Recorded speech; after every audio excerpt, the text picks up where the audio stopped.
Silakan Teh Desi, langsung aja kita mulai, Mangga. Ya Teh, saya mulai. Bismillahirrahmanirrahim. Assalamualaikum warahmatullahi wabarakatuh. Alhamdulillahirrabbilalamin. Alhamdulillahirrabbilalamin. Alhamdulillahirrabbilalamin. Segala puji mari kita panjatkan kehadirat Allah Subhanahu wa Ta'ala yang telah memberikan kita anugerah rahmat dan kasih sayangnya. Salawat beserta salam kita semoga tercurah limpahkan kepada junjungan besar Nabi besar Muhammad Sallallahu Alaihi Wasallam, kepada keluarganya yang mulia, kepada sahabatnya, dan semoga kita umatnya mendapatkan syafaat dari beliau kelak di yaumil akhir. Amin amin ya rabbal alamin. Selamat datang yang terhormat Pak Ustadz Aib Syaifuddin. Selamat datang kepada seluruh sahabat-sahabat di Majelis Pengajian Prancis hari Rabu ini. Tema kali ini yang akan disampaikan oleh Pak Ustadz Aeb adalah 5 dosa besar yang tercantum dalam Al-Quran. Kajian ini akan dimoderatori oleh sahabat kita semua, Teh Dini. Kepada Teh Dini dipersilahkan. Hatur nuhun Teh Desi, alhamdulillah. Baik semuanya, Assalamualaikum warahmatullahi wabarakatuh. Hari ini kita bincang-bincang santai, tapi juga padat dan berisi ya. Assalamualaikum warahmatullahi wabarakatuh. Semuanya yang baru bergabung, Assalamualaikum warahmatullahi wabarakatuh. Untuk Ustadz kita yaitu Ustadz Aib Syaifuddin Syahida. Baik, sahabat-sahabat yang saya sayangi, kali ini kita akan membahas mengenai 5 dosa besar. Ini menarik ya, sebenarnya 5 dosa besar kita pasti tahu, kalau Google pun juga kita pasti sudah bisa mendapatkan apa sih 5 dosa besar itu. Tapi yang ingin kita bahas di sini adalah, Masya Allah, ternyata 5 dosa besar itu bila kita hindari, itu bisa menghapus dosa-dosa kecil kita. Nah, masalahnya dosa-dosa kecil kita nih, yang istilahnya dosa-dosa, mungkin orang bilang dosa-dosa recehan gitu ya, itu tuh kan banyak banget, dan tanpa kita sadari sebenarnya mungkin kita sudah melakukannya gitu. Dan ternyata Allah yang Maha Pengampun, Maha Pengasih itu bisa menghapus dosa-dosa kecil kita yang tanpa kita sadari mungkin sudah kita lakukan dengan menghindari atau menjauhi atau tidak mengulangi lagi dosa-dosa besar kita.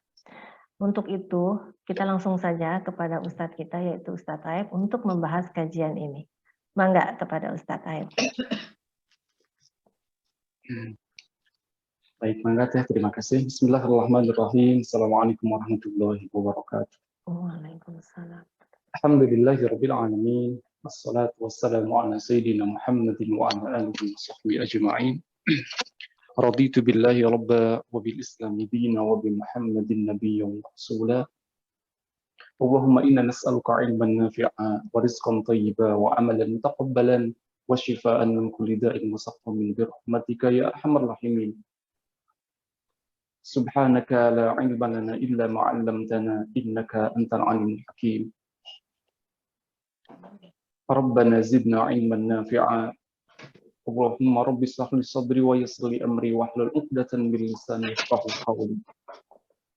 Jamaah sekalian, teteh-teteh, ibu-ibu yang dirahmati Allah, mudah-mudahan semuanya dalam keadaan sehat walafiat ya, berada dalam keberkahan dan rahmat serta ampunan dari Allah Subhanahu wa taala. Amin ya rabbal alamin.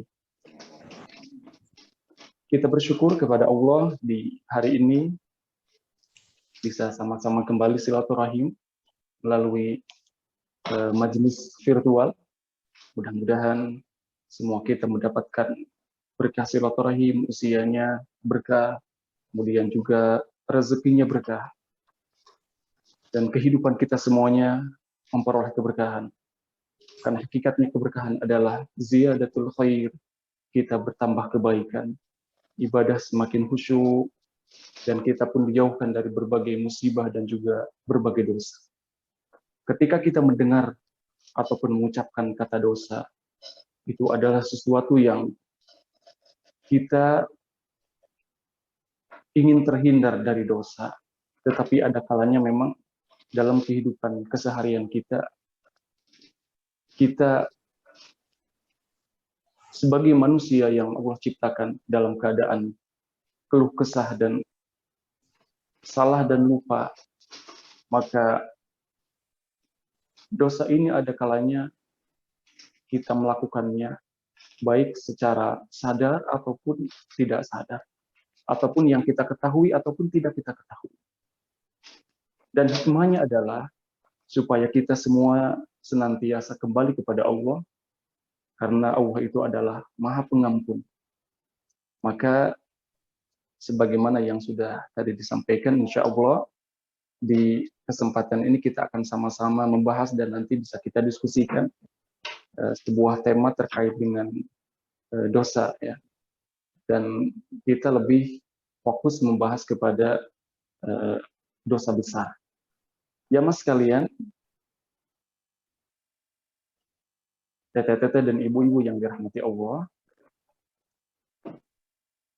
di dalam Al-Quran dan Al-Hadis kita akan menemukan bagaimana dosa itu dibahas, dan kita lebih fokus kepada sekarang dosa besar karena memang ada yang besar itu biasanya dari yang kecil, ataupun yang besar itu ada kalanya mencakup yang kecil. Nah, maka ketika kita berupaya dan terhindar dari dosa besar, ya, karena dosa kecil itu adalah dalam keterangan disebutkan bahwa as-salawatul khamsu wal jum'ah ataupun wasaumu Ramadan, bagi laki-laki mungkin sholat Jumat, dan juga di beberapa kesempatan ibu-ibu juga melaksanakan sholat Jumat ataupun sholat fardu yang kita lakukan, puasa Ramadan, itu yukafiru sayyi'ah, akan menghapuskan berbagai kesalahan. Dan disebutkan di sana adalah dosa ataupun kesalahannya kecil. Maka kita memperhatikan bagaimana dosa yang besar supaya kita terhindar dan kita selamat dunia dan juga akhirat. Nah, jamaah sekalian, kita awali dengan bahwa dosa itu dalam sebuah hadis disebutkan wal ithmu, itu diartikan dosa. Ma haka fi nafsika wa karhita ayyuqala alaihin nas, bahwa dosa itu akan meresahkan jiwa dan kita memang tidak suka bila dilihat oleh orang lain. Dosa itu yang membuat jiwa kita gelisah. Walaupun ada kalanya mungkin orang berupaya untuk menikmati dosa. Tetapi baginda Rasul dalam hadis ini menyebutkan, dalam hadis riwayat Muslim, wal ithmu ma haka fi nafsika. Jadi dosa itu meresahkan jiwa kita, tidak tenang sebenarnya ketika kita melakukan sebuah dosa. Ini adalah salah satu dampak yang Allah berikan bagi jiwa, tidak akan tenang. Ya. Dampak bagi jiwa ketika melakukan dosa itu dia tidak akan tenang. Ya. Dan bahkan ketika berhubungan dengan orang lain, ya, kita tidak ingin ketika melakukan dosa itu dilihat oleh orang lain. Makanya kan ada kalanya orang berbuat dosa itu, ya, rata-rata sembunyi-sembunyi, sembunyi-sembunyi, ya. Mencuri sembunyi, ataupun juga selingkuh sembunyi-sembunyi, ya. Lagi ramai tuh, ada filmnya, film selingkuh, kan sembunyi-sembunyi, walaupun akhirnya ketahuan. Jadi intinya dosa itu membuat jiwa kita resah, juga tidak suka dilihat oleh orang lain. Baik jamaah sekalian, di dalam Al-Quran, term untuk dosa itu, istilah untuk dosa memang banyak digunakan, kita temukan. Disebut kabair. Tadi di surat An-Nisa ada kata-kata kabair. Itu diartikan dosa. Khoti'ah juga ada kalanya disebut khoti'ah. Khoti'ah itu kesalahan. Zanbun juga dosa. Ismun, ataupun fisq. Di beberapa ayat kita menemukan, ataupun isyan, ya. Sayyi'ah.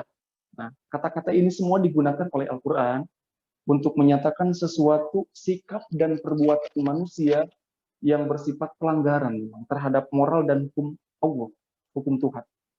Dan tentunya ketika melanggar itu akan mendapatkan sanksi baik di dunia dan terlebih di akhirat.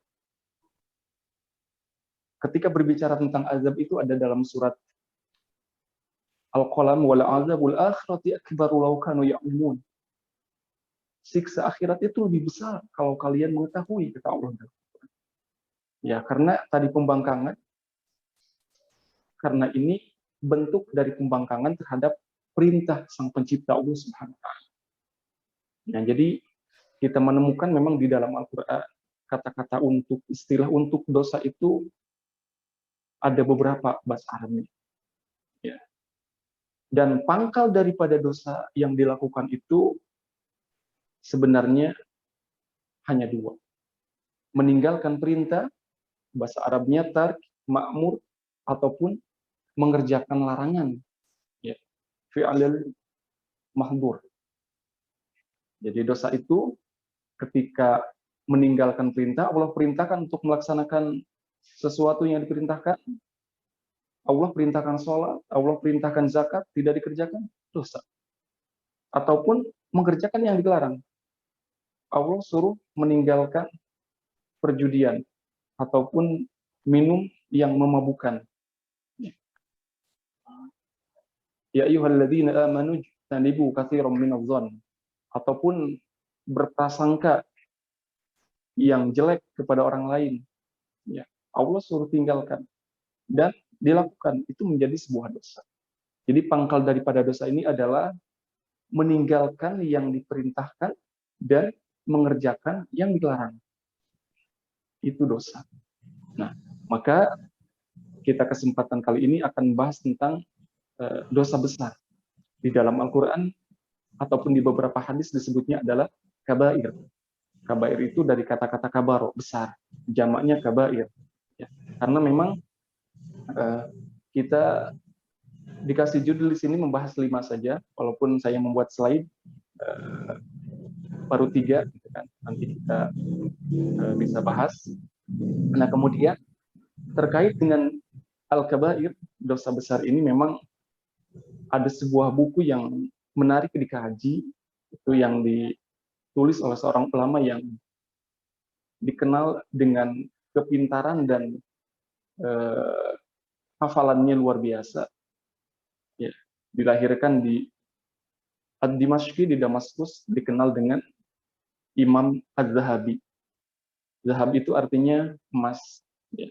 Karena beliau dijuluki Az-Zahabi karena begitu berharga ilmu-ilmunya, ya, mencerahkan dan mencerahkan kepada umat.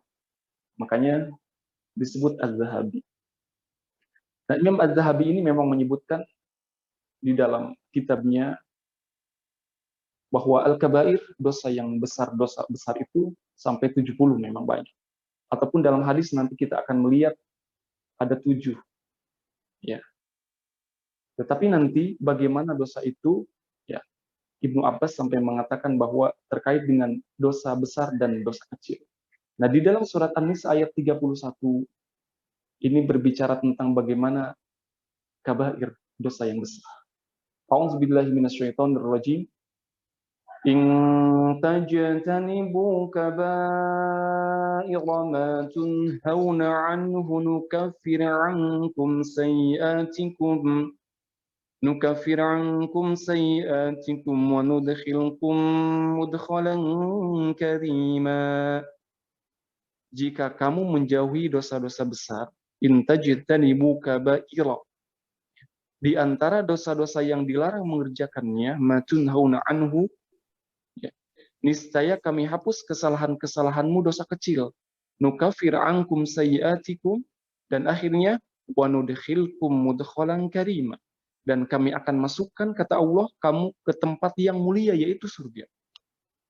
Ya, jadi selama kita tidak melakukan dosa besar, kemudian Allah akan menghapus dosa-dosa kecil yang kita lakukan.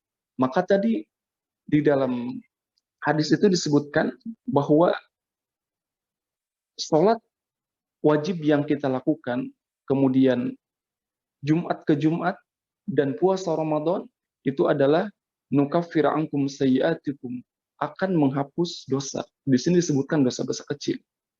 Jadi selain kita beribadah juga kepada Allah mendapatkan pahala ketika sesuai dengan ketentuan, akan menghapus kesalahan kita ternyata. Dosa-dosa yang kecil itu Allah hapus. Ya, sama halnya dengan ketika wudhu kita sempurna, seiring dengan kita membasuh muka, kemudian tangan, itu sebagai gambaran kan air bercucuran. Ya, bersama itu juga diharapkan ketika sempurna ibadahnya, ya, mungkin ada dosa mata yang tidak terasa. Ketika wudhu dengan sempurna, wudhunya baik, sesuai dengan ketentuan, dibarengi dengan keikhlasan, niat ibadah kepada Allah seutuhnya, maka ketika membasuh muka, dosa mata hilang. Apalagi yang ada di mata, yang ada di wajah, mungkin sampai ke dosa telinga juga hilang. Ya, membasuh tangan, dosa tangan juga hilang. Bercucuran seperti air wudhu, jadi jatuh airnya. Dan begitu pun dengan dosanya. Jadi dosa kecil itu memang tadi dengan sholat yang kita lakukan, dengan puasa, itu nukafir angkum sayyi'atikum. Maka di sini pun selama kita tidak melakukan dosa besar, maka ma tunhauna anhu nukafir angkum sayyi'atikum. Allah akan hapus kesalahan-kesalahan kita, dosa kecil, dan akhirnya Allah masukkan ke dalam surga, mudah-mudahan. Nah, jamaah sekalian, maka terkait dengan al-kabair, dosa besar ini, kita mengambil dua pendapat. Imam Ad-Dahhak menyebutkan dosa besar adalah dosa yang telah diperingatkan oleh Allah, berupa hukuman yang pasti di dunia dan tentunya disiksa di akhirat. Kemudian Sufyan Ats-Tsauri juga menyebutkan dosa besar itu adalah segala dosa yang di dalamnya terdapat kezoliman antara dirinya dengan orang lain. Karena ada kalanya dosa itu berhubungan mendurhakai Sang Pencipta Allah ataupun berhubungan dengan sesama manusia. Nah, kemudian di dalam kitab tadi Az-Zahabi menyebutkan bahwa yang namanya dosa besar itu adalah semua dilakukan yang dilarang oleh Allah dan Rasulnya. Jadi patokannya adalah Allah dan Rasulnya. Ya. Jadi dosa besar itu yang dilakukan ketika Allah dan Rasulnya melarang. Itu dosa al-kabair. Nah, maka terkait dengan dosa ini, menarik apa yang disampaikan Ibnu Abbas bahwa tidak ada istilah dosa besar. Beliau menyampaikan seperti itu. Selagi disertai dengan istighfar. Dan tidak ada istilah dosa kecil selagi dilakukan terus-menerus. Segala sesuatu yang dilakukan untuk mendurhakai Allah disebut dosa besar. Jadi Ibnu Abbas lebih melihat kepada walaupun dosa besar ataupun dosa kecil yang didurhakai, dia membangkang kepada Allah. Maka segala pembangkangan kepada Allah, segala dosa itu ya yang dilakukan ya dosa besar. Ya, jadi Ibnu Abbas menyebutkan bahwa dosa besar ketika disertai dengan istighfar, dia bertobat, ya ketika Allah berkehendak mengampuni, jadi tidak ada. Kemudian dosa kecil ketika sering dilakukan menjadi besar. Ya kan ada sedikit-sedikit lama-lama menjadi bukit. Bukit itu kan besar. Intinya adalah di sini pelajaran bagi kita bahwa supaya kita berupaya terhindar dari berbagai dosa, terutama ya dosa yang besar. Ya karena memang diperingatkan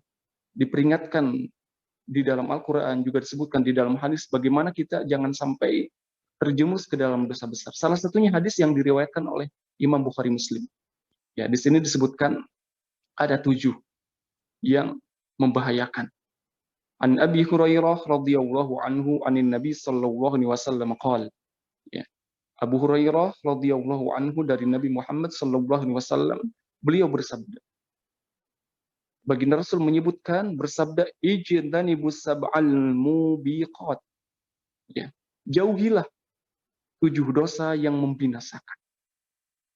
Ini disebutkan dalam beberapa keterangan, ini termasuk kepada kabair, dosa besar. Disebutkan dalam hadis ini ada 7. Ya. Ijtanibus sab'al mubiqat. Jauhilah 7 dosa yang membinasakan. Nah, kemudian para sahabat bertanya, qalu ya Rasulullah wa ma hunna? Apa itu? Baginda Rasul bersabda, qal asyirku billah. Yang pertama adalah syirik kepada Allah, menduakan Allah, menyekutukan Allah. Wasihri, kemudian berlaku ataupun sihir, menyihir. Kemudian waqatlun nafsi allati haramallahu illa bil haq. Yang ketiga, membunuh jiwa yang diharamkan oleh Allah untuk dibunuh, kecuali dengan alasan yang benar, karena nanti ada membunuh yang dibolehkan ataupun bahkan diharuskan. Kemudian wa aklur riba wa aklu malal yatim, memakan riba, memakan harta anak yatim. Wa tawalli yaumaz zahfi, ini juga melarikan diri dari medan pertempuran, ya. Wa qadhful muhsanatil mu'minatil ghafilat, menuduh wanita mukminah yang baik melakukan perzinahan, ya. Jadi ini dalam hadis yang diriwayatkan oleh Bukhari Muslim, bahwa 7 dosa yang membinasakan itu, dan disebut di sini adalah dosa besar, adalah mulai diawali dari menyekutukan Allah. Itu yang paling besar. Karena menyekutukan Allah itu adalah bentuk kezaliman yang besar. Ini dalam hadis ini. Dalam buku tadi Az-Zahabi memang sampai ada 70. Jadi kemudian dalam Al-Quran ya disebutkan sebagaimana yang kita bahas, itu syirik, menyekutukan Allah, kemudian sihir juga ada dalam Al-Quran, itu termasuk pada al-kabair, ya, membunuh yang tidak dibolehkan, kemudian juga tarkus sholat, meninggalkan sholat, ya, enggan membayar zakat, juga dalam Al-Quran disebutkan itu termasuk kepada dosa besar, ya. Maka bagaimana tadi Ibnu Abbas menyebutkan, inti daripada dosa itu adalah pembangkangan kepada Sang Khalik. Ya, intinya adalah supaya kita berupaya untuk menghindari dosa apapun yang besar ataupun yang kecil, terlebih yang besar. Karena memang dalam beberapa keterangan ya dalam hadis ini pun kita diperingatkan betul, jauhilah 7 dosa yang membinasakan, al-kabair. Ijtanibus sab'al mubiqat. Nah, jamaah sekalian, teteh-teteh, ibu-ibu yang dirahmati Allah, kita membahas syirik dulu, syirik kepada Allah. Ya, syirik itu artinya menyamakan ataupun menduakan selain Allah dengan Allah. Jadi hal-hal yang itu adalah ketentuan Allah, dia menyamakan dengan Allah dalam hal yang merupakan kekhususan bagi Allah. Ya, sifat-sifat Allah. Ya. Allah itu kan kita mengenal dalam tauhid itu ada tauhid rububiyah, bagaimana kita berdoa kepada Allah, kita meminta kepada Allah, ataupun kita beribadah kepada Allah. Nah, jadi orang yang melakukan kesyirikan, menduakan Allah itu, ataupun menyekutukan Allah, ya, orang yang musyrik ini menyamakan selain Allah dengan Allah dalam hal-hal yang merupakan kekhususan bagi Allah. Kalau kita meminta doa, meminta diijabah kepada Allah, berarti dia yang musyrik ini meminta kepada selain Allah, kepada apapun, ya, kepada makhluk. Ya, makhluk itu kan selain Allah. Kullu ma siwa Allah. Makhluk itu adalah selain Allah, ya, selain Khalik pencipta. Ya. Kemudian syirik itu merupakan bentuk kezaliman yang paling besar. Kita ingat dalam surat Luqman ini bagaimana Luqman mengajarkan kepada anaknya, yang pertama disebutkan adalah ya bunayya la tusyrik billah, wahai anakku jangan engkau menyekutukan Allah, berbuat musyrik kepada Allah. Inna syirka la zulmun azim. Sesungguhnya dosa musyrik itu adalah merupakan benar-benar kezaliman yang begitu besar. La zulmun azim, dalam surat Luqman ayat ke-13. Surat Luqman ayat ke-13 disebutkan bahwa inna syirka la zulmun azim. Sesungguhnya bahwa syirik, menyekutukan Allah itu adalah benar-benar kezaliman yang besar. Nah, jamaah sekalian, syirik kepada Allah itu mempersekutukan Allah, maka pasti Allah akan mengharamkan baginya masuk surga. Dan tempatnya tentunya di neraka, karena tempat kembali hanya dua, surga dan neraka. Ya. Bagi orang yang zalim ataupun karena kezaliman yang paling besar tadi menyekutukan Allah. Innahu may yusyrik billah, siapa yang mempersekutukan Allah dengan sesuatu apapun, maka faqad haramallahu 'alaihi jannata. Allah haramkan dia masuk surga. Wa ma'wahun nar wa ma lizzalimin min ansar. Dan tempatnya tentunya an-nar, neraka, nauzubillah. Dan bagi orang yang zalim itu tidak ada seorang pun penolong. Ya, jadi kemusyrikan itu menyebabkan ketika nanti dia tidak bertobat, ya, dia akan masuk neraka. Allah haramkan baginya surga. Ya, jadi jelas di ayat ini bahwa orang yang menduakan Allah, menyekutukan Allah, tempatnya adalah neraka. Allah haramkan baginya surga. Ya, maka di dalam surat An-Nisa itu Allah menyebutkan tidak akan mengampuni dosa musyrik. Innallaha la yaghfiru ay yushraka bih. Allah itu tidak mengampuni dosa syirik. Wa yaghfiru ma duna dzalika liman yasha. Dan Allah mengampuni dosa selain syirik. Wa may yusyrik billah faqad iftara itsman 'azima. Siapa yang mempersekutukan Allah, maka sungguh dia telah berbuat dosa yang besar. Ya. Jadi orang yang meninggal dalam keadaan musyrik mempersekutukan Allah, maka Allah akan azab, atau ketika dia bertobat ya bisa jadi Allah ampuni. Ya. Dan dosa syirik itu memang ketika dia tidak bertobat sebelum kematian jelas bahwa nanti tempatnya adalah neraka. Nauzubillah. Nah, maka musyrik itu ataupun syirik itu para ulama menyebutkan ada dua hal. Ada syirik yang besar, juga ada syirik yang kecil. Syirik yang besar itu jamaah sekalian bisa terjadi dalam rububiyah ataupun uluhiyah. Rububiyah itu artinya dalam kita meyakini bahwa Allah itu kan maha segalanya, yang memberikan rezeki, yang mendatangkan, memberikan manfaat, menghilangkan kemudaratan. Nah, itu adalah Allah gitu kan. Maka ketika dia meyakini bahwa ada selain Allah yang bisa mendatangkan manfaat, ada selain Allah yang memberikan kemudaratan, ada selain Allah yang memberikan rezeki, berdoa kepada selain Allah, maka ini termasuk kepada syirik besar dalam rububiyah ataupun uluhiyah. Kalau uluhiyah itu maksudnya adalah tauhid ibadah. Kita beribadah kepada Allah, hanya kepada Allah. Kalau ada orang yang beribadah kepada selain Allah ataupun menduakan Allah, kepada Allah ibadah, juga kepada yang lain selain Allah dia beribadah, menyembah apapun itu. Ya, entah itu patung, entah itu mungkin pokoknya selain Allah. Ya, maka ini termasuk kepada syirik besar. Dan syirik besar ini mengeluarkan pelakunya dari agama Islam dan dia tadi kekal di neraka. Tentunya apabila dia tidak bertobat selama di dunia. Ya. Karena kalau tobatnya di akhirat kan nggak bisa gitu kan. Tobat di dunia gitu kan. Malam yughargir, sampai dia sebelum ajalnya tiba. Ya. Nah, kemudian ada syirik kecil. Nah, syirik kecil ini berkaitan dengan niat ataupun ucapan yang mengarah kepada syirik yang besar. Dan ini tidak mengeluarkan pelakunya dari agama, tetapi mengurangi kesempurnaan tauhid.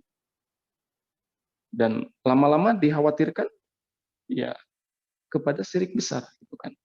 Ya. Syirik yang nyata, dohir, ucapan, dan ada kalanya mungkin perbuatan. Ya. Ucapan seperti saking apa namanya, kagumnya kepada seseorang, ya, sampai dia mengatakan, "Saya bisa seperti ini karena kehendak Allah dan kehendakmu," ibaratnya gitu kan. Padahal yang berkehendak itu hanyalah Allah. Cukup ini adalah kehendak Allah gitu kan katakan.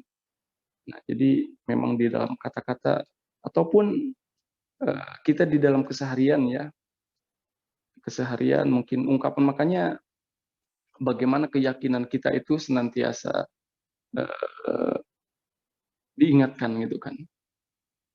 Ataupun mungkin ada kalanya kita berobat, ya, berobat sakit kan berobat. Siapa yang menyembuhkan? Obat ataupun dokter gitu kan. Padahal yang menyembuhkan adalah Allah. Wa idza maridtu fahuwa yashfin. Tidak salah memang ketika kita menyebutkan bahwa dengan wasilah, dengan perantara obat, dengan perantara dokter, alhamdulillah bisa sehat, ya. Tapi harus diyakini betul di dalam qalbu kita bahwa keyakinan kita yang menyembuhkan itu hanyalah Allah. Karena buktinya ada orang yang berobat sudah lama, ketika Allah belum berkehendak menyembuhkan, belum sembuh. Tapi ada juga orang yang berobatnya baru beberapa kali, ya Allah kehendak untuk sembuh, sembuh juga. Makanya wa idza maridtu fahuwa yashfin di dalam surat Asy-Syu'ara. Apabila aku sakit maka Allah yang menyembuhkan. Ya, mungkin dalam keseharian ya kita meyakini bahwa ketika berobat ya yang menyembuhkan bukan obat ataupun bukan dokter, itu sebagai wasilah. Yakin Allah yang menyembuhkan. Ya. Dan syirik kecil ini adapun ada kalanya yang tersembunyi seperti ria ataupun sum'ah. Ria itu ingin terus amalan kebaikan dilihat oleh orang lain. Kalau sum'ah ingin kebaikan kita itu selalu didengarkan oleh orang lain, disaksikan. Nah, ini dalam sebuah hadisnya Rasul menyebutkan hati-hati dengan syirik kecil katanya. Para sahabat bertanya, apa syirik kecil itu? Ria. Jadi ingin dilihat amalan baiknya oleh orang lain. Jadi ria ataupun merasa sial dengan sesuatu ya tadi yang mendatangkan manfaat sama maslahat itu adalah hanya Allah Subhanahu wa taala. Nah, jamaah sekalian, maka tadi orang yang musyrik itu dia tidak akan diampuni kalau memang dia tidak bertobat. Ya, kalau memang dia bertobat. Jadi ayat ini menyebutkan bagaimana ngerinya syirik itu ya tidak diampuni. Tidak diampuni ketika dia tidak bertobat dan tadi jelas tempatnya adalah neraka. Faqad harramallah, Allah mengharamkan surga dan dia tempatnya adalah neraka. Jamaah sekalian, kemudian Allah itu Maha menerima taubat. Maka Allah ampuni pelaku kesyirikan yang bertobat. Ya. Memang tadi dalam ayatnya innallaha la yaghfiru ayyushraka bih. Allah tidak akan mengampuni kalau dia tidak bertobat. Ya. Kalau dia sampai meninggalnya tidak bertobat, ya kekal di dalam neraka, tidak bisa masuk surga. Ya, karena orang yang pelaku dosa kecil itu selama dia tidak melakukan dosa kesyirikan, nanti sesuai dengan kadar kesalahannya. Ya, dia masukkan ke dalam surga pada akhirnya. Sebelumnya dia dimasukkan ke dalam neraka. Sama halnya dengan ini, dengan orang yang berbuat dosa itu, ya kita sampai bersih nanti dosanya, baru dimasukkan ke dalam surga kalau punya keimanan. Ya, sama dengan halnya dengan pakaian, kan ibu-ibu biasanya mencuci pakaian yang kotor. Ya, kekotorannya kan beda-beda. Mungkin ada yang harus direndamnya 1 jam, 1,5 jam, 5 menit cukup, ya, ataupun cukup bilas saja gitu kan. Begitupun gambaran dosa kita masing-masing, ya, di hadapan Allah. Ya, ketika kita punya keimanan, insya Allah orang yang beriman itu semuanya nanti masuk surga. Dan ketika ada dosa, ya Allah masukkan dulu ke neraka dan lamanya sesuai dengan dosanya. Ya, ya tadi seperti pakaian kan mungkin ada yang direndamnya lama. Habis itu habis direndam di apa namanya? Bahasa Sundanya dikucek-kucek gitu kan. di kemudian dibilas, kemudian dikeringkan, kemudian dijemur panas, kemudian disetrika. Nah, itu gambaran bagaimana orang yang berdosa. Akhirnya kan setelah disetrika, licin, bagus, bersih, rapi, kemudian harum, masuk ke lemari, ya, ditata dengan baik, rapi, ya, harum lagi, siap untuk dipakai. Itu pakaian. Ya. Nah, kemudian kalau orang yang berbuat musyrik itu, ya khalidina fiha abada. Dia kekal di nerakanya. Nah, kecuali orang yang bertobat sebelum kematiannya. Nah, dalam surat Az-Zumar ini bagaimana seruan supaya ya orang yang melakukan dosa itu bertobat kepada Allah supaya dia nanti mendapatkan tempat yang terbaik. Dalam surat Az-Zumar ayat 53 Allah Subhanahu wa taala berfirman, "A'udzubillahi minasyaitonirrajim. Qul ya 'ibadiyalladzina asrafu 'ala anfusihim la taqnatu mir rahmatillah." Katakanlah, hai hambaku yang melampaui batas terhadap diri mereka sendiri, la taqnatu mir rahmatillah. Janganlah kamu berputus asa dari rahmat Allah. Innallaha yaghfiru dzunuba jami'a innahu huwal ghafurur rahim. Sesungguhnya Allah mengampuni dosa-dosa semuanya. Sesungguhnya Dialah yang Maha Pengampun lagi Maha Penyayang. Ya, jadi ayat ini menyebutkan bahwa selama orang itu bertobat kepada Allah, meminta ampunan dengan tobat yang sebenar-benarnya, maka Allah akan ampuni. Kalau dia tobatnya betulan. Ya. Jadi Allah mengampuni dosa kesyirikan kalau dia bertobat. Ya, sesuai dengan surat Az-Zumar ini, innallaha la yaghfiru dzunuba jami'a. Allah itu Maha menerima taubat, Maha Pengampun lagi Maha Penyayang. Maka tentunya ini kabar baik bagi orang yang berdosa. Kabar baik bagi orang yang melakukan kesalahan. Jangan berputus asa dari rahmat Allah. Ya. Maka kita senantiasa minta ampun kepada Allah Subhanahu wa taala. Tapi harus hati-hati dengan dosa-dosa yang tadi disebutkan, ya, sab'ul mubiqat yang menghancurkan ataupun membahayakan. Ya, ini yang pertama adalah musyrik kepada Allah. Karena ada kalanya kita tidak terasa memang. Makanya dalam sebuah doa itu, doa supaya kita terhindar dari kemusyrikan, ada doanya dalam Al-Ma'thurat, kita rutinkan supaya kita terhindar. Allahumma inni a'udzubika min an nusyrika bika syai'an na'lamu wa nastaghfiruka lima la na'lamu. Itu salah satu doa bisa kita minta kepada Allah, bisa kita panjatkan supaya kita terhindar dari kemusyrikan. Ya, Allahumma inni a'udzubika, ya Allah, aku berlindung kepadamu min an nusyrika bika syai'an na'lamu, dari kemusyrikan yang kami ketahui. Ya. Wa nastaghfiruka lima la na'lamu, dan aku memohon ampunan kepadamu ya Allah, bika syai'al na'lam, lima la na'lamu, dengan sesuatu yang tidak kami sadari, tidak kami tahu, itu adalah sebuah dosa. Ya, ada kalanya mungkin kita tidak sadar. Ya. Makanya ketika kita minta maaf kepada orang lain ataupun minta ampun kepada Allah dari dosa yang besar ataupun dosa yang kecil, yang terasa ataupun yang tidak terasa. Ya, sama dengan di doa ini.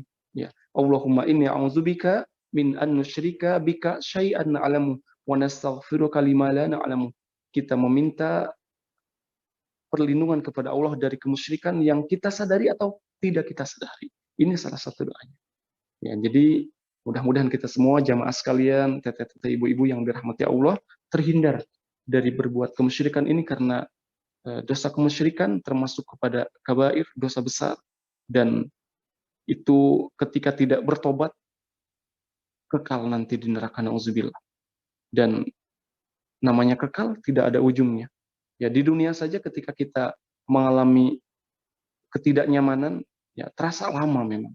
Ya, nauzubillah, apalagi di akhirat. Ya, namanya kekal ya tidak ada ujungnya. Mudah-mudahan sekali lagi kita semua terhindar dari dosa syirik ini. Nah, kemudian jamaah sekalian, ada dua lagi di slide yang kita tulis. Yang kedua adalah sihir. Nah, sihir, suatu cara mengelabui atau merusak akhlak manusia dengan jalan pertolongan syaitan. Nah, ini memang kerjasama dengan syaitan. Makanya termasuk kepada al-kabair, dosa besar. Ya, dalam surat eh, Al-Baqarah ayat 102 ayatnya cukup panjang dan potongannya adalah walakinnas syayatina kafaru yu'allimuna an-nasa sihr. Tetapi setan itulah yang kafir. Kafir mereka mengajarkan sihir kepada manusia. Jadi orang yang melakukan perbuatan sihir itu dia kerjasama dengan setan. Ya, jadi, sihir itu adalah eh, setan yang melakukan dan kerjasama dengan manusia. Manusia minta bantuan. Tentunya ketika minta bantuan kepada setan, setan tidak menerima syarat bantuan itu begitu saja. Ya, pasti ada syaratnya gitu kan. Ada syarat. Ya, salah satunya adalah biasanya setan itu mensyaratkan ya dia musyrik gitu kan. Ya maka ini sihir ini termasuk kepada dosa besar karena memang berdampak juga. Nah, maka dalam surat uh, Al-Falaq kita diingatkan wa min syarrin nafatsati fil 'uqad, dan dari kejahatan wanita-wanita tukang sihir yang menghembus pada buhul-buhul. Nah, sihir memang biasanya menggunakan itu buhul ataupun tali-tali. Ya, berkaitan dengan ayat ini memang diceritakan bahwa baginda Rasul sendiri pernah kena sihir oleh orang Yahudi yang namanya Labid bin A'sam. Ya, jadi di sini menggambarkan bagaimana pelajaran penting. Ya, Nabi kena sihir supaya umatnya mengetahui bagaimana ketika Nabi kena sihir. Ya, maka ada surat Al-Falaq ini ya, bisa kita rutinkan untuk supaya kita terhindar dari perbuatan orang yang melakukan sihir itu kan. Ya, dan lebih kita jangan sampai termasuk kepada pelaku sihir karena termasuk kepada dosa besar. Ya, wa min syarrin nafatsati fil 'uqad. Kejahatan wanita yang tukang sihir yang menghembuskan pada buhul-buhul tali ya. Dan diceritakan dalam tadi ketika Nabi juga kena sihir itu buhulnya ataupun talinya disebutkan bentuknya rambut, dalam bentuk rambut tali bersama apa gigi sisir katanya. Itu ternyata ada buhulnya itu di sumur ya, di sumur, dan kemudian Nabi mendapatkan petunjuk, akhirnya tali ataupun buhul itu diambil dan alhamdulillah Nabi Muhammad SAW ya Allah sembuhkan dari perbuatan apa tadi sebab sihir itu kan, karena memang di qadar itu ada yang sifatnya izin syar'i ataupun kauni. Ya, jadi dengan perantara setan sihir itu kemudian tentunya semuanya dengan izin Allah. Ya, dengan izin Allah. Tetapi ketika apa sihir ya ketika terkena kepada seseorang bukan berarti Allah mengizinkan. Ada yang namanya takdir kauni berkaitan dengan alam gitu kan. Ya sunnatullah gitu kan. Ya, karena memang ketika bekerja sama dengan setan tukang sihir ini, setan itu memang jahat. Dia ada kalanya dalam surat As-Saffat itu As-Saffat itu setan itu memang curang, dia berdosa, mengambil berita, ya, mengambil berita, mencuri berita itu kan. Nah, makanya ada kalanya memang beritanya akurat, tetapi memang dia itu mencuri gitu kan, dia mencuri. Baik itu sihir, ya. Mudah-mudahan kita pun terhindar dari berbuat sihir dan juga tidak kena sihir, karena sihir ini berbahaya sekali, mempunyai pengaruh pada hati dan badan. Ya, bisa membuat orang sakit, bahkan bisa membunuh dengan sihir. Ya, dan dalam surat Al-Baqarah tadi terkait dengan Harut wa Marut itu bisa memisahkan antar suami istri. Ya, padahal kan kita rasakan suami istri ini diikat dengan sebuah rasa cinta dan kasih sayang. Nah, dengan sihir bisa ada kalanya bisa dipisahkan. Dengan sihir bisa memisahkan antar suami dengan istri. Ya, maka sungguh buruk perbuatan sihir ini. Maka termasuk kepada dosa besar. Ya. Nah, bentuknya adalah dia permintaan orang yang menyihir itu permintaan pelayanan dari setan, kerjasama tadi dengan setan. Ya, ataupun dalam surat Al-Jin itu jin yang jahat, ya setan gitu kan. Ada dari golongan manusia meminta kepada jin. Wa annahu kana rijalun minal insi ya'uzuna birijalin minal jinni fazaduhum rahaqa.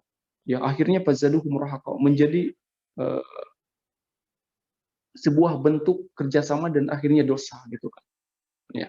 Maka sihir ini adalah termasuk kepada dosa besar dan juga berpengaruh besar ke dalam hati dan badan, dan tadi ada kalanya memang bisa menyebabkan orang terbunuh dengan sihir ini, ya karena memang kerjasama dengan setan gitu kan, ya.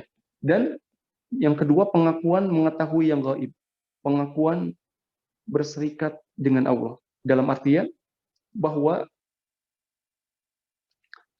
yang menyihir ini dia ada kalanya mengetahui, mengaku mengetahui hal-hal yang gaib. Padahal yang namanya gaib itu kan tidak nampak, tidak kelihatan. Ya. Jadi setan juga kan gaib gitu kan. Ya. Ketika dia bisa kerjasama dengan alam kegaiban, berarti ada sesuatu ritual yang dia lakukan gitu kan. Dan itu bentuk dosa besarnya di sana. Kan? Ya, itu sihir. Nah, maka ketika ada yang mengaku tahu yang gaib, ya ada kalanya disebut dukun gitu kan. Maka bahaya bagaimana kita mempercayai dukun itu. Ya, dalam sebuah hadis disebutkan siapa yang mendatangi dukun dan dia mempercayai apa yang dikatakannya, man atakahinan fasaddaqa bihi faqad kafara bima unzila ala Muhammadin sallallahu alaihi wasallam. Maka sungguh dia telah ingkar, ya, telah kafir berarti dengan wahyu yang diturunkan kepada baginda Rasul Muhammad sallallahu alaihi wasallam.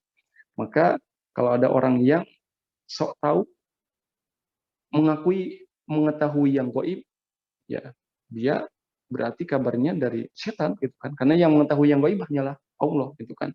Yang gaib itu ada di akhir surat Al-Luqman, ada ya, bahwa ada 5 hal yang gaib yang tahu hanyalah Allah, tentang kematian, tentang kapan ataupun di mana kita akan meninggal gitu kan, ya di akhir surat Luqman gitu kan, ya. Ibu-ibu, teteh-teteh yang sedang merantau, ya akan dilahirkan di Indonesia dan tidak tahu nanti meninggalnya di mana, ya apakah di daerah rantauan sekarang, mungkin ada yang di Perancis ataupun di Hong Kong ataupun di mana gitu kan, ataupun nanti bisa jadi meninggalnya di tempat kelahir, kita tidak tahu dan hanya Allah yang maha tahu. Kalau ada yang mengaku mengetahui seperti itu, ya yang gaib di mana nanti meninggal, ya berarti tidak benar dengan dia itu kan. Dia merasa ataupun menyebutkan mengetahui yang gaib, padahal yang gaib itu adalah hanyalah wilayah Allah. Ataupun mengaku dia mengetahui kapan datangnya hari kiamat. Ya. Yang mengetahui datang hari kiamat hanyalah Allah SWT. Baik jamaah sekalian, ibu-ibu dan teteh yang dirahmati Allah, satu lagi terkait dengan dosa besar itu, yang ketiga adalah membunuh jiwa yang diharamkan oleh Allah. Ini termasuk kepada dosa besar. Ya, dalam surat An-Nisa ayat 93, A'udzubillahi minasyaitonirrajim. Wa man yaqtul mu'minan muta'ammidan fajaza'uhu jahannam khalidan fiha wa ghadiba Allah alaihi wa la'anahu wa 'adda lahu 'adaban 'azima. Siapa yang membunuh seorang mukmin dengan sengaja, maka balasannya adalah neraka jahanam. Dia dimasukkan ke dalam neraka jahanam, kekal di dalamnya, Allah murka kepadanya, Allah mengutuknya, melaknatnya, dan dia disediakan azab yang besar. Nah, sampai 4 level tuh. Ya, Allah masukkan ke jahanam, kemudian Allah murka, Allah melaknatnya, dan azab yang begitu besar baginya. Ya, ini orang yang membunuh tanpa sesuai dengan, ya membunuh yang diharamkan. Karena harlamu illa bil haq, karena membunuh ya ada yang diperbolehkan gitu kan. Nah, maka terkait dengan pembunuhan ini para ulama menyebutkan macam-macam pembunuhan. Ya ada yang secara hak, ya memang Allah memerintahkan untuk membunuh, ya untuk melakukannya dalam peperangan. Ya peperangan itu kan dalam bahasanya adalah ini peperangan dulu ketika zaman baginda Rasul kan as-sira bainal haq wal batil, antara hak, kebenaran dan batil. Ya orang-orang jahiliyah yang memerangi uh, umat Islam, maka di sana ada peperangan. Ya, peperangan itu ya pembunuhan gitu kan. Ya, membunuh fayaqtuluna aw yuqtalun, dalam beberapa ayat itu disebutkan ya peperangan di sana ada saling membunuh gitu kan. Ataupun eksekusi pengadilan atas tindakan dalam kisos biasanya. Ya, kisos. Nah, itu yang secara hak. Nah, ini adalah pembunuhan yang tidak diperbolehkan itu karena siapa yang membunuh satu jiwa umat Islam, ya orang yang beriman, itu dalam surat An-Nisa, faka'annama qatalan nasa jami'a. Dan Allah menyebutkan lewat hadis nabinya bahwa hancurnya dunia ini lebih mudah daripada menghilangkan nyawa seorang mukmin yang disengaja. Bagaimana darah ini begitu terlindungi di dalam Islam? Ya, maka orang yang membunuh tanpa hak ini termasuk kepada al-kabair, dosa besar. Nah, maka pembunuhan itu ada yang tidak hak, ya, yang tidak boleh. Nah, ada yang disengaja, ada yang tidak disengaja, ada yang tersalah. Tentunya nanti hukumannya sesuai dengan bagaimana kondisi dia membunuh. Yang sengaja tentunya itu tadi dikisos di dalam ayat itu, di dalam hukum, ya, bahwa bukan berarti ajaran Islam itu kejam, tetapi bagaimana coba kalau kita dalam posisi keluarga kita ada yang membunuh, pasti kan tidak ridho. Ya, kita ingin apa? Dibayar lagi dengan nyawa, kan nyawa dibayar dengan nyawa. Wal juruh qisas. Ya, di dalam kisos kan nyawa dengan nyawa, kemudian itulah kisos. Maka pembunuhan yang sengaja ini dikisos. Ya, sengaja tentunya direncanakan dengan alat-alat yang ya menyebabkan pembunuhan, ya dengan senjata tajam ataupun dengan ya senjata api gitu kan. Itu sengaja tentunya. Ya. Ada juga tidak disengaja. Tidak disengaja mungkin lagi bercanda dengan teman gitu kan. Tahu-tahu memukul dengan apa? Dengan alat yang tidak mematikan tetapi akhirnya mati gitu kan. Ya, memukul dengan penggaris. Ya, ya, penggaris yang biasa, Bu, tidak penggarisnya ya kalau penggarisnya gede juga kan memang masuk akal memang mematikan. Ini tidak sengaja ya penggaris biasa, penggaris plastik gitu kan. Ada seseorang mukul kepada temannya, ternyata mati. Nah, itu tidak sengaja. Nanti ada ketentuan hukumnya. Nah, kemudian ada yang tersalah. Oh, yang tersalah ya karena kesalahan. Jadi niatnya mau menembak apa itu hewan, ternyata manusia yang tertembak, itu tersalah. Baik, jamaah sekalian, ibu-ibu dan teteh-teteh yang dirahmati Allah, itu mungkin terkait dengan kita membuat karena dosa besar ini tadi di dalam kitab Az-Zahabi itu memang banyak, kemudian juga kita membatasi yang disebutkan di dalam Al-Quran juga dan hadis kita 5, dan saya menerima informasi akan menjadi 2 sesi, maka kita membahas 3 saja sementara. Ya mudah-mudahan ini tentunya ada manfaatnya, dan yang paling penting adalah kita semua terhindar dari berbagai dosa. Baik itu dosa yang kecil, apalagi dosa yang besar. Karena tadi bentuk dosa itu adalah sebuah pembangkangan. Baik, sementara kita membahas 3 yang kita bahas sama-sama, nanti bisa didiskusikan. Harapan kita adalah mudah-mudahan tadi kita terhindar dari dosa, dan tentunya ini yang kita sampaikan ada manfaatnya bagi siapapun. Terima kasih semuanya, hatur nuhun, mohon maaf apabila dalam penyampaian ada kesalahan ataupun kekurangan dan sebagainya. Yang betul datangnya dari Allah, ya. Kemudian yang salah itu datang dari kehilafan saya sendiri. Hasbunallah wa ni'mal wakil, ni'mal maula wa ni'man nasir. Hatur nuhun, terima kasih semuanya. Sementara ditutup dulu. Assalamualaikum warahmatullahi wabarakatuh. Waalaikumsalam warahmatullahi wabarakatuh. Atur nuhun pisan Ustadz Aep, jazakumullah. Baik Ustadz, seperti biasa Ustadz, mangga untuk minum dulu, istirahat dulu tenggorokannya, mangga Ustadz. Kita sambil mendengarkan seperti biasa sahabat kita yaitu Mbak Berta untuk pantunnya. Mangga Mbak Berta. Siap. Assalamualaikum warahmatullahi wabarakatuh. Waalaikumsalam. Hidup manusia masa ke masa. Ada suka, ada duka. Berbuat dosa menjadi hal biasa. Apakah tak takut siksa neraka? Dosa besar berwarna-warni. Pendosa berbuat silih berganti. Berbuat dosa terlalu berani. Siksa tubuhnya tak akan mati. Ke Ciamis naik kereta, melihat layangan putus di angkasa.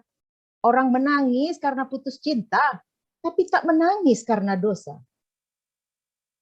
Pagi hari sarapan bubur, camilan siang kolak nangka. Azabnya bukan saja di alam kubur, siksa berlanjut sampai ke neraka. Layangan putus di Kapadokia, jadi viral karena anang. Dosa sungguh resahkan jiwa, sepanjang hidup tak akan tenang. Kelak kita akan dibangkitkan di padang mahsyar yang diperhitungkan. Azab neraka perih menyakitkan. Di kajian MPP kita diingatkan. Jalani hidup dengan hati-hati, jauhi dengki dan iri hati. Berbuat dosa, tak mau berhenti, apakah menunggu sampailah mati? Tetangga kaya janganlah iri, sampai berpikir untuk mencuri. Selagi hidup koreksi diri, berbuat dosa, segera taubati diri. Terakhir nih, marilah kita tinggalkan dosa, hidup tenang, mati bahagia. Pahala menanti berupa surga yang kenikmatannya luar biasa. Wassalamualaikum warahmatullahi wabarakatuh. Waalaikumsalam warahmatullahi wabarakatuh. Masya Allah Mbak Berta. Ini Mbak Berta bikinnya kilat loh. Karena lagi di jalan langsung bikin, Masya Allah. Kalau emang orang sudah dikasih bakat ya Mbak Berta ya. Semoga sehat ya Mbak Berta. Alhamdulillah. Ya, baik. Amin. Baik. Ustadz Taib, ini pertanyaan udah banyak nih. Sebenarnya saya juga ada pertanyaan, tapi nyala dulu deh Ustadz. Pertanyaannya udah lumayan nih Ustadz. Baik. Langsung saja nih pertanyaan pertama tadi dari Tehlin kalau nggak salah ya. Tehlin mau langsung ngomong aja, Tehlin mangga tuh. Assalamualaikum Pak Ustadz Aep.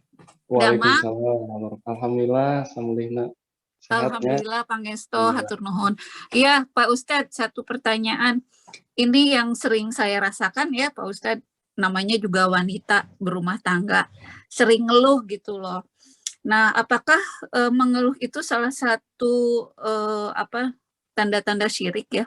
Karena yang saya tahu mengeluh itu artinya kita tidak mensyukuri apa yang dihadirkan oleh Allah, hidangan-hidangannya yang setiap hari mengalir ini.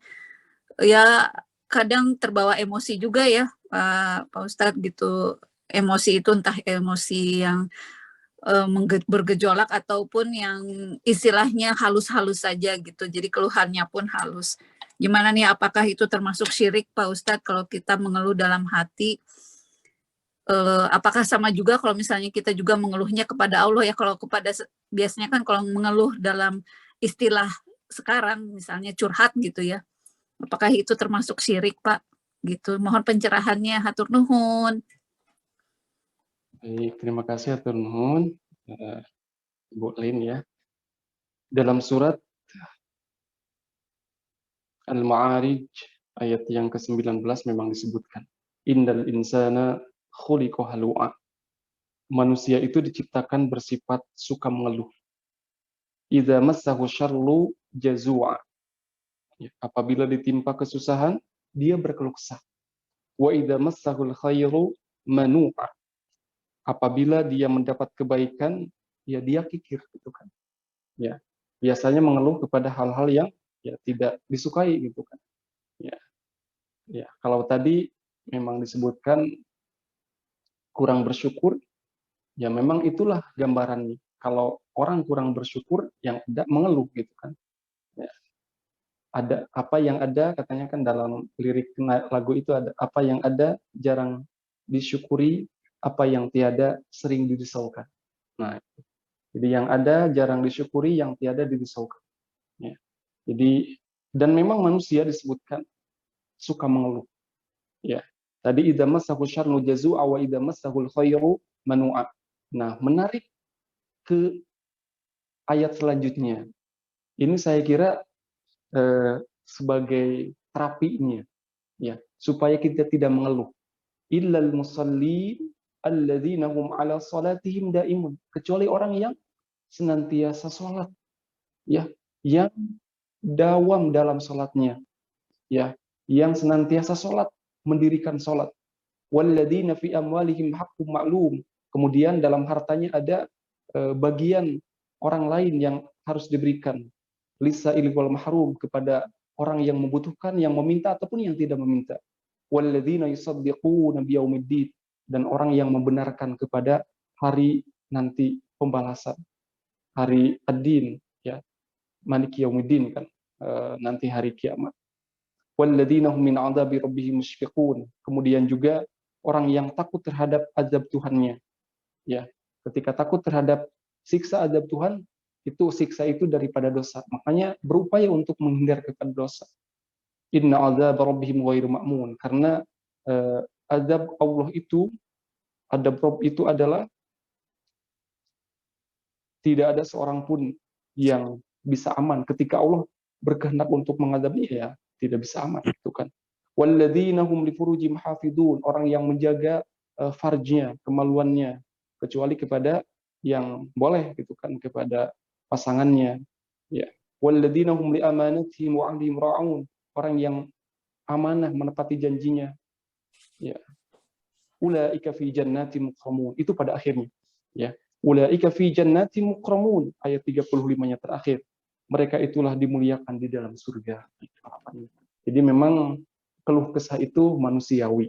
Nah, tetapi bagaimana dalam ayat ini, surat Al-Ma'arij ini, saya kira gambarannya supaya kita tidak banyak mengeluh, ya, terapinya adalah sholat berupaya untuk baik, kemudian ya yang namanya sholat khusyuk kan semua kita berupaya, itu kan. Nah, kemudian tadi kalau memang mengeluh itu biasanya di dalam apa? Di dalam kurangnya bersyukur. Nah, maka supaya kita senantiasa bersyukur, berarti tidak mengeluh, ya biasanya di dalam harta itu kan, ya lihatnya kepada orang yang lebih bawah daripada kita. Unzuru ila man huwa asfala minkum, lihatlah kepada orang yang lebih bawah posisi hartanya dibanding kita, supaya kita bisa bersyukur. Nah, dengan itu mudah untuk bersyukur. Ya, semua kita kan berbeda-beda di dalam apa namanya, kemampuan dan juga yang dipunyainya, gitu. Allah menitipkan beda-beda. Ya, berarti unzuru ila man huwa asfala minkum, lihatlah kepada orang yang lebih bawah di dalam harta daripada kita. Kita punya kendaraan, rodanya 4, alhamdulillah. Karena mungkin ada orang lain yang rodanya cuma 3, ya. Yang roda 3 juga bersyukur, karena ada orang lain yang rodanya cuma 2. Yang roda 2 juga bersyukur, ya. Karena ada orang lain yang tidak punya kendaraan. Yang tidak punya kendaraan juga masih bisa bersyukur, karena masih punya kaki. Yang lain kan lumpuh. Yang lumpuh pun masih bisa bersyukur, karena masih hidup, ya. Yang lain ada yang meninggal. Orang yang sudah meninggal itu harapannya cuma satu, ya, bisa kembali ke dunia dan beramal dengan sebanyak-banyaknya, ya. Dan itu tidak mungkin kan, tidak mungkin. Maka semua kita, siapapun, selama nyawa ini masih ada, itulah kesempatan kita harus bisa sama-sama bersyukur. Nah, karena biasanya memang ada keluhan itu, kita tadi, apa yang ada jarang disyukuri, apa yang tiada sering dirisaukan, ya. Dan mungkin jangan banyak melamun, gitu kan. Jangan banyak melamun, karena lamunan itu katanya akan mendatangkan setan, gitu kan, Ya, dalam sebuah hadis itu disebutkan bahwa hadisnya potongannya dari al-mu'minul qawiyyu khairun wa ahabbu ila Allah minal mu'min dhaif. Seorang mukmin, mukminah yang kuat itu lebih baik daripada seorang mukmin yang lemah. Ya, wa fi kullin khair. Tetapi ada kalanya dalam segala kesempatan itu ada kebaikan-kebaikan. Ihris ala ma yanfa'uka wasta'in billahi wala ta'jiz. Ya, senantiasa bergegas ya dan meminta pertolongan kepada Allah terhadap apa-apa yang bermanfaat bagimu. Wasta'in billahi wala ta'jiz. Jangan merasa lemah, jangan banyak mengeluh. Lau anni fa'altu kana kaza wa kaza.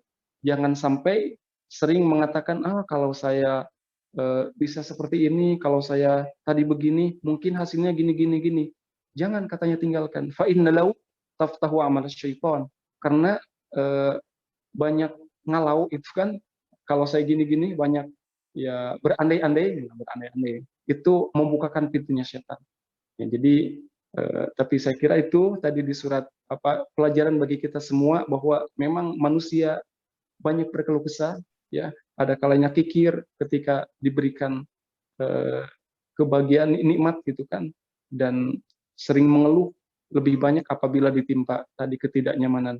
Maka illal musallin, semuanya kita senantiasa mendekatkan diri kepada Allah. Jadi salat itu kan mi'rajul mukmin, bagaimana kita lebih dekat kepada Allah.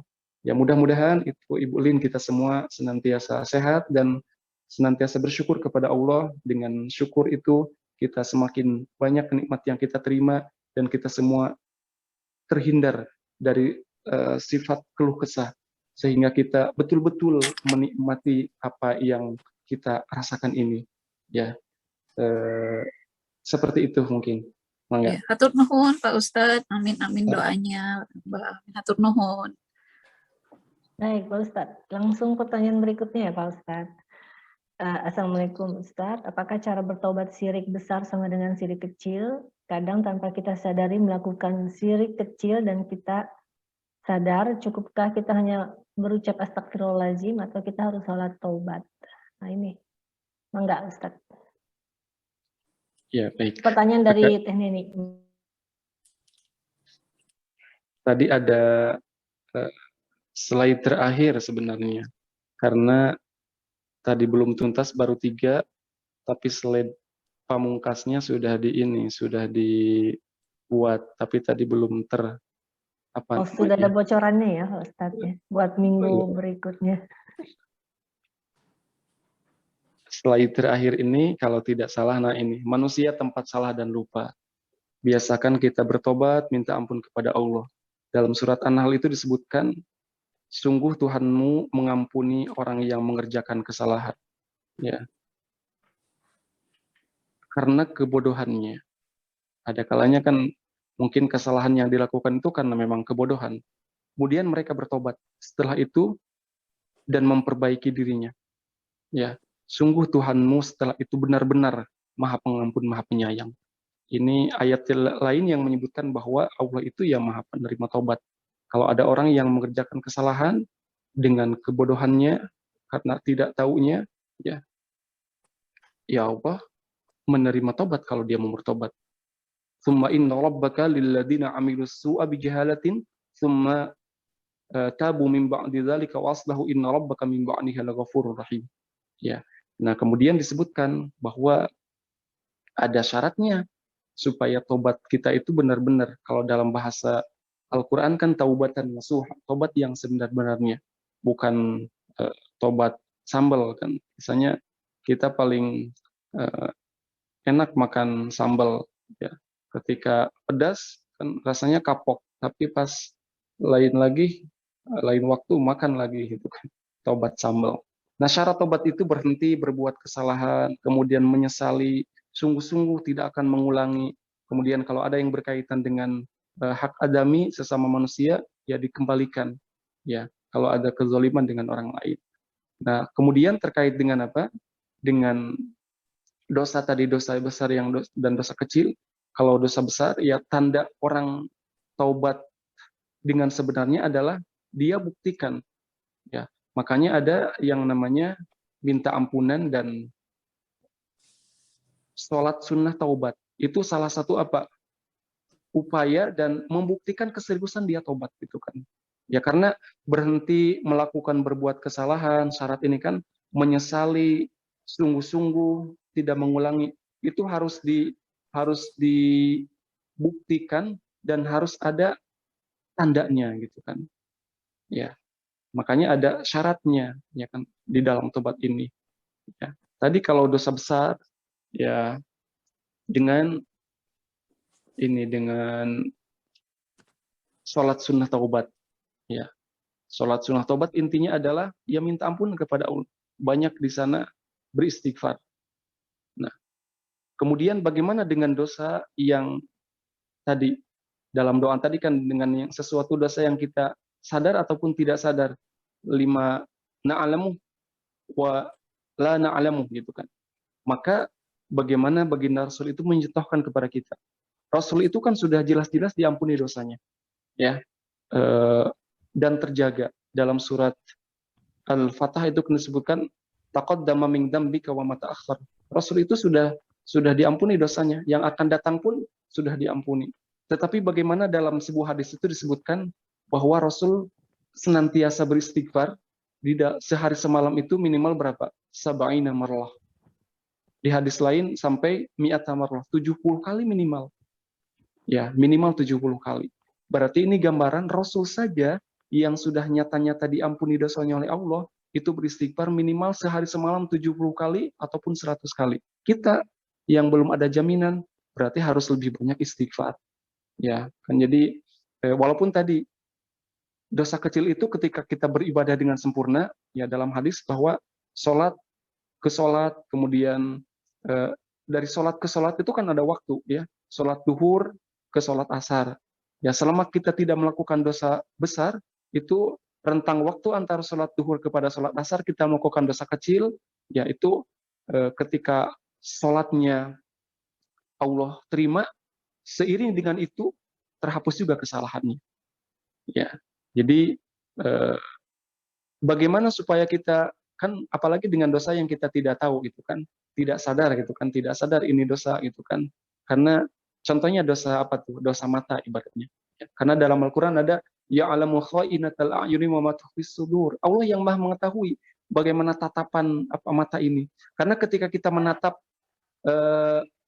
jangankan jauh-jauh ya, menatap pasangan kita aja, istri menatap suami coba gitu kan. Itu tatapannya kan beda-beda ya. Ada tatapan ketika apa? Mata ini betul-betul harus di-manage gitu kan. Ya, bagaimana mata ini ketika apa? Kita menatap istri ibaratnya menatap suaminya. Itu bisa menjadi ibadah. Ya. Karena apa namanya? Perhiasan yang paling baik itu adalah wanita solehah. Salah satu caranya, cirinya adalah idza nadarta ilaika sarratka, kata Nabi itu kan. Apabila engkau melihat istrimu itu membuat apa sarratka itu? Senang gitu kan. Ya, jadi tatapan mata istri itu membuat senang, membuat tenang. Ketika mata istri yang indah itu molotot beka suamina, kan lain cerita itu kan. Nah, jadi mata ini kan bisa jadi ada kalanya mungkin dipanggil sama suaminya dan tidak sadar, ternyata itu membekas bagi tadi ada tatapan mata yang tadi ya'lamu kha'inatal ayun yang membuat suami itu apa namanya? Tersakiti dengan tatapan mata. Karena dahsyat mata itu ya. Yang satu aja bisa mengedip, wah itu maknanya dalam gitu kan. Dari mata ya. Jadi bagaimana supaya kita memang apa diampuni dalam artian ya banyak beristighfar. Rasul sudah menyampaikan karena ada kalanya dosa yang tidak kita sadar gitu kan, seperti tatapan mata. Bisa jadi tadi membuat suami bahagia ya, dia ketika satu tatapan kedipan mata istrinya membuat ya saya tidak akan keluar rumah hari ini gitu kan, karena nyaman di rumah dengan satu tatapan, dengan satu kedipan mata istri.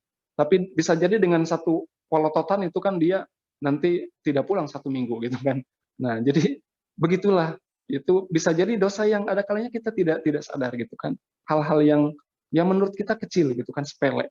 Ya, Rasul sudah mencontohkan, padahal Rasul itu kan tadi diampuni dosanya, tetapi coba 70 kali ya. Kita minimal Ya minimal sekali setiap ba'da sholat kan beristighfar. Minimal 3 kali lah gitu kan. Syukur kalau bisa sampai tadi melampaui Nabi, karena Nabi itu sudah diampuni 70 kali. Ya kita berarti tidak ada yang menjamin harus lebih daripada Kanjeng Nabi. Ya karena istighfar itu kan tidak lama juga ya. Karena astagfirullah, astagfirullah. Yang paling pendek kan itu.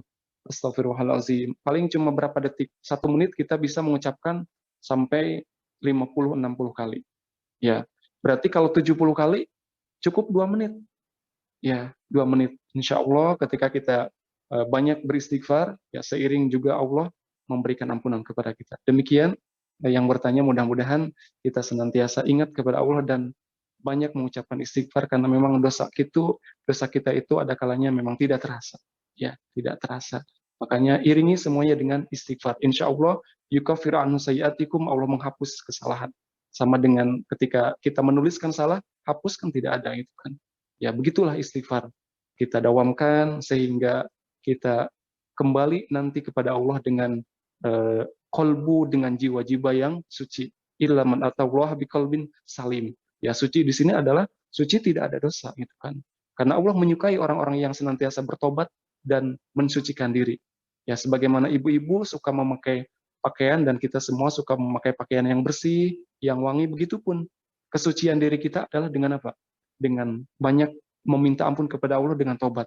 Jadi membersihkan dosa itu bukan dengan deterjen gitu kan, tapi dengan bertobat, banyak beristighfar. Ya mudah-mudahan sekali lagi kita termasuk orang-orang yang senantiasa merutinkan, mendawamkan istighfar, karena baginda Rasul juga sudah mencontohkan. Demikian mengatnya.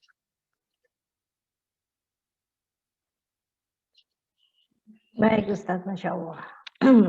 Ustadz suka ngelucu nih, jadi saya yang ada tadi ketawa-tawa deh jadinya Ustadz. Soalnya tadi di pantun Ibu Berta, Mbak Berta ada ini, ada layangan putus di Ciamis katanya. Baik Ustadz, ini pertanyaan berikutnya saya satukan saja karena masih ada hubungannya dengan doa ya. Pertanyaannya datang dari sahabat kita Teh Ros. Teh Ros ini di Swedia kalau nggak salah ya Teh Ros ya? Iya benar. Iya. Teh Ros di Swedia digabungkan dengan pertanyaannya dari Ibu Idar di Prancis. Jadi Ustadz ini berkaitan dengan doa nih Ustadz. Assalamualaikum Ustadz, saya bertanya apakah kita boleh membaca doa dijaharkan dalam sujud doa terakhir, doa Allahumma duha aduhauka dan seterusnya. Nah kemudian dari Ibu Idar itu mengenai, tadi kan katanya kita hanya boleh percaya bahwa takdir kematian, misalkan tempatnya atau kapannya itu hanya Allah. Tapi bolehkah gitu Ustadz kita tetap berdoa untuk dipanjangkan usia atau meninggal misalkan di tanah kelahiran kita Indonesia gitu loh Ustadz. Nah bagaimana nih? Mangga Ustadz. Baik, terima kasih atas pertanyaannya. Yang pertama tadi terkait dengan yang kedua doanya itu, yang pertama jadi lupa lagi. Nah, yang pertama tadi kan tentang doa ya Ustaz. Nah, yang kedua itu bolehkah kita walaupun tahu, kita yakin bahwa Allah itu kan sebenarnya yang menempatkan, yang menakdirkan kita kematian di mana gitu ya Ustaz ya, dan usianya juga. Tapi boleh nggak kita tetap sholat itu tetap meminta gitu Ustaz supaya kita meninggalnya di tanah kelahiran kita misalkan di Indonesia, kemudian dipanjangkan usia seperti itu. Nuhun Ustaz. Ya baik, mohon. Baik, yang pertama tadi terkait berdoa ya, berdoa, semuanya berdoa, kemudian tadi yang dijaharkan dalam sholat. Boleh saya jelasin Pak? Iya boleh Mas, silakan. Maksud saya doa ketika sujud terakhir sholat duha, maksud saya kan ada Allahumma inna duha aduhauka. Boleh dijaharkan atau kita ucapkan dalam hati? Terima kasih. Ya. Baik, terima kasih. Terkait dengan doa tadi ya, doa yang dibaca ketika sunat, dan di sini Allahumma inna duha aduhauka berarti salat sunat duha. Ya, berdoa itu untuk rabbakum tadarru'an wa khufyah. Itu adalah di dalam Al-Quran ayatnya kita berdoa dengan betul-betul bertadarru, jadi menikmati ya, biasanya dengan suara lirih gitu kan ya, dengan lirih kita bisa lebih menikmati, jadi tidak terlalu keras juga tidak tidak bersuara. Mungkin bisa juga memang di dalam hati, karena memang Allah itu maha mengetahui isi hati. Innallaha alimun bidatis sudur. Tapi kalau yang saya rasakan ketika bisa menikmati doa itu dengan suara apa? Dengan suara yang lirih gitu kan. Jadi tidak keras juga tidak terlalu tidak ada suaranya, tapi lirih gitu kan. Ya, makanya dalam ayatnya tadarru'an wa khufyah, dengan penuh rasa cemas, juga tidak bidunil jahri minal qauli, tidak terlalu keras. Nah, ketika apa? Ketika sujud terakhir, ya bisa dibaca doa itu, ya, dan juga tidak terlalu keras, lirih saja. Dan yang penting ketika sholat, kalau ketika apa? Ketika sujud itu jangan sampai terucap doa bahasa Indonesia. Ya, kalau tadi Allahumma innal duha itu adalah doa bahasa Arab. Jadi bisa dengan lirih, ataupun apa namanya, bisa juga di dalam hati itu kan, lebih apa namanya, lebih aman dan lebih tenang gitu kan. Dan jadi karena memang ketika sujud itu karena lagi sholat kan, berbeda dengan tidak sholat. Kalau lagi sholat kan ada tunannya, ya. Tidak boleh, ya sholat kan sudah ditentukan, apa yang dibaca itu sudah jelas. Jadi tidak boleh ada bahasa Indonesia, ya, dalam doanya. Kemudian juga tidak boleh berdoa dari ayat-ayat Al-Quran kalau ketika sholat itu. Ya, maksudnya ketika sujud tadi kan, ya mungkin ada ayat yang dibaca pas doa, ya setelah Fatihah mah itu boleh gitu kan. Nah, kalau pas dalam gerakan-gerakan seperti, karena yang lebih dekat seorang hamba dengan Allah ketika sujud, ya. Jadi sholat memang bacaannya sudah ditentukan, tidak boleh ke bahasa Indonesia. Juga ketika berdoa dalam sujud itu tidak boleh dijaharkan doa dari Al-Quran, kan banyak doa dari Al-Quran. Tapi memang lebih amannya, ya kita bisa lebih menikmati, bisa di dalam hati itu kan. Bisa dibaca doa itu, Allahumma, dan doa duha sampai akhir itu, doa sholat duha.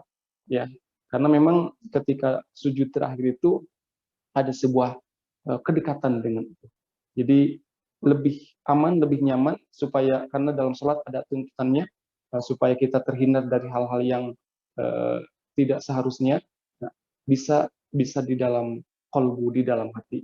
Ya, kalaupun agak disuarakan, ya suaranya betul-betul lirih sekali, jangan jangan keras gitu kan. Ya, tapi bisa di dalam qalbu, bisa dibacakan, silakan doa itu. Gitu kan. Kemudian yang kedua terkait dengan doa. Ya, doa kita minta doa umur yang panjang. Ya, boleh meminta umur yang panjang, berkah itu. Ya, minta keberkahan umur. Walaupun doa itu umur itu kan sebenarnya sudah ada jatahnya, gitu kan. Ya, kalau jatah usianya 60, tidak mungkin jadi 61.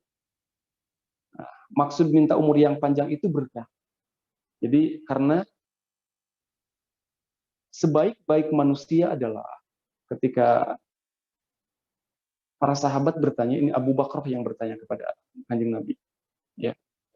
Kemudian terkait dengan usia, kan.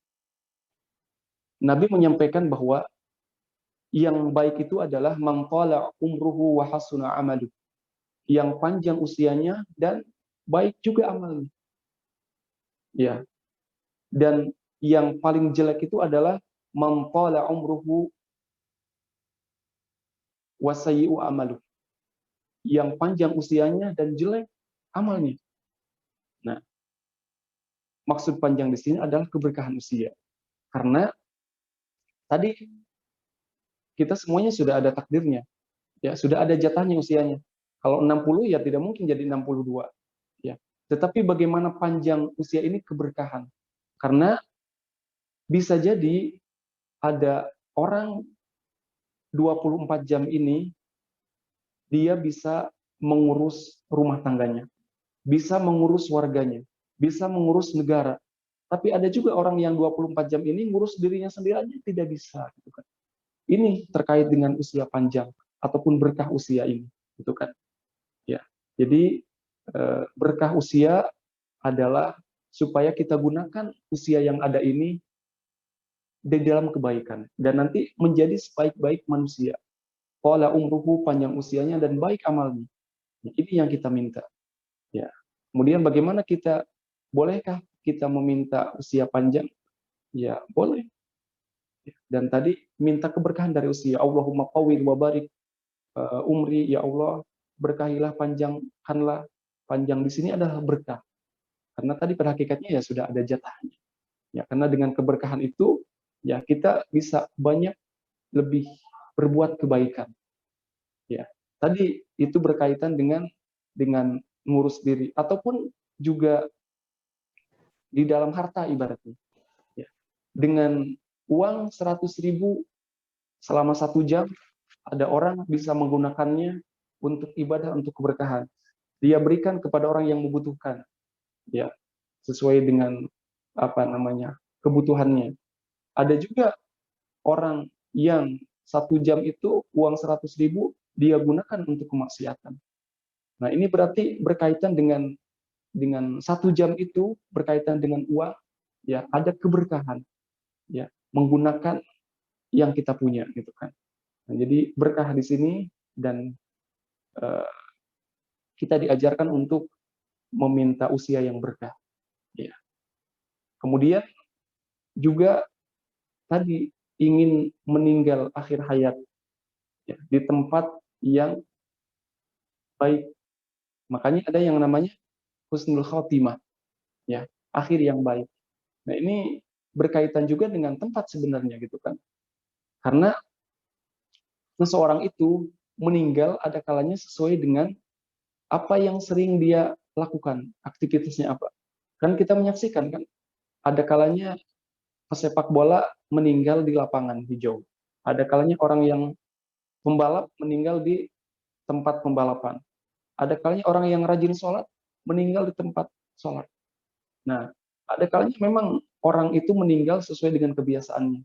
Dan Allah nanti akan membangkitkan di akhirat, ya, sesuai dengan kondisi dia terakhir meninggal. Dalam artian, ya, bagaimana dia dibangkitkan itu sesuai dengan akhir dia kehidupan di dunia.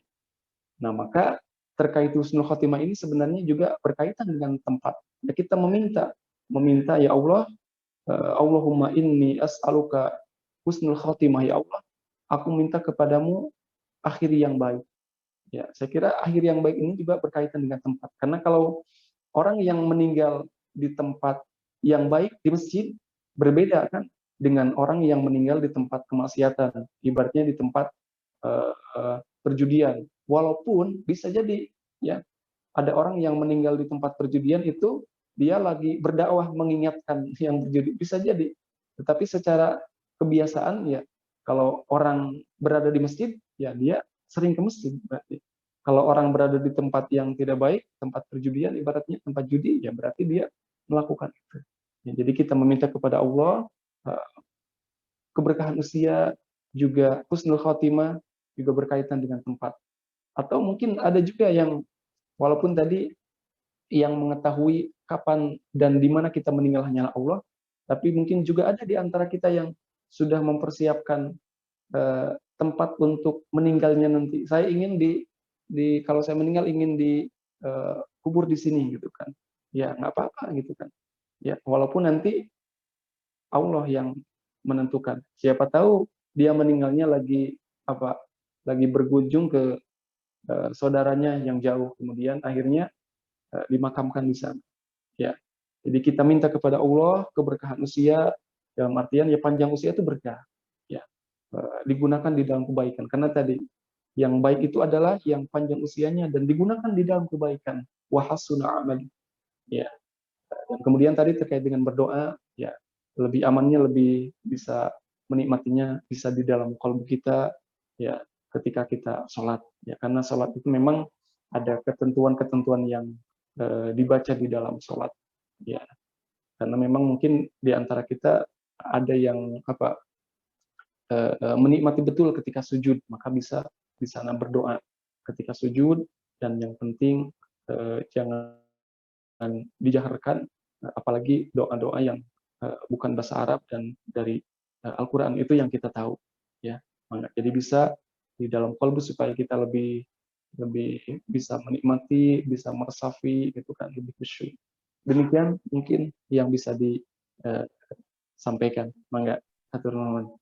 Baik Ustadz Ayub, karena waktunya juga sudah habis, Mbak Berta, pertanyaannya kita simpan untuk minggu depan ya Mbak Berta Minggu depan, ya? ya. Ustadz Siap. Ayub juga seperti sudah waktunya mau maghrib gitu. Ustadz Ayub tadi doanya supaya dijauhkan dari syirik apa? Ayat apa ya Ustadz ya?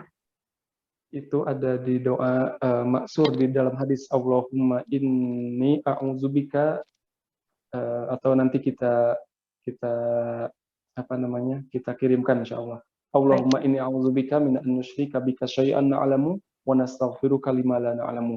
Jadi ada kalanya kan kita mungkin tadi makanya ada yang namanya syirik khafi, syirik yang tidak nampak, yang kita tidak terasa. Makanya dengan doa itu mudah-mudahan kita terhindar ya dengan yang tidak kita sadar.